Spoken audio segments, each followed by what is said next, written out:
paying tribute to a driving force behind jazz great Dave Brubeck. Hi, I'm Steve Swat for Comcast Newsmakers, and in our studio this segment is Simon Rowe, who is the director of the Brubeck Institute at the University of the Pacific. Thank you very much for being with us. Hello, Steve.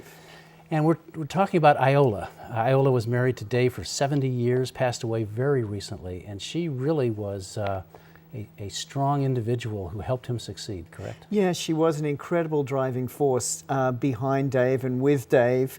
Their partnership could really only be described as a collaboration extraordinaire when you think that they raised together 6 children and that she really created some of the master moves behind Dave's ascent to popularity in the 40s and early 50s. In those early days, she was like his manager, his publicist? Absolutely. Yeah. She did a lot of writing on behalf of the quartet, a lot of reviews, a lot of proactive publicity. Of course, the music industry was very early in those days, but she also masterminded the wonderful Jazz Goes to College initiative, which put Dave at Oberlin and College of the Pacific, as it was then, among other universities, and really sort of rocketed his fame into that new audience, that young college audience. And now she's being honored by the Institute.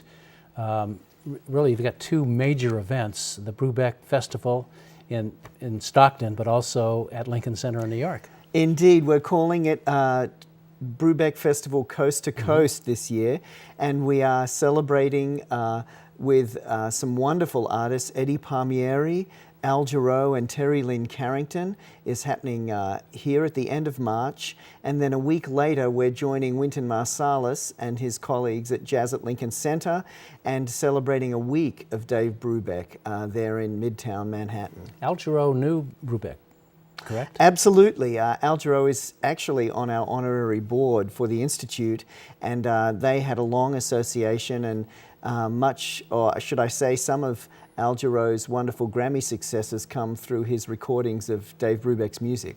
It's quite a tribute, isn't it, that all these great stars want to participate in these festivals that you put on? Well, it is, and I think much of that is their regard for the wonderful 70-year career and legacy that Dave leaves us now. And many of them respected him not only for his music, but for his extra musical activities, his advocacy for civil rights, his sensitivity to cultural exchange and cultural diplomacy. He truly was an international jazz ambassador. And you say international, but we really know him probably best here in the greater Stockton area because of his affiliation with the university. But now when you go to Lincoln Center, that sort of opens up his work to a new audience, perhaps. Well, I mean, or an old one, you could say. Or an old one. Yeah, that I think so. I mean, Dave really launched his career. Many say that he could have stayed, you know, at the Black Hawk here in San Francisco and had a wonderful career as a sort of regional star. But of course, he took chances and he became nationally famous. And then through his trips on behalf of the government, his state diplomacy tours, he gained an international following. Well, he had a great career. Iola did too, and you're doing great work in Stockton and at the university to keep his work and memory alive. Simon Rowe, thank you very much for coming by and talking about Dave Brubeck. We appreciate it. Thank you, Steve. And thanks to our viewers also for watching Comcast Newsmakers. We hope to see you next time.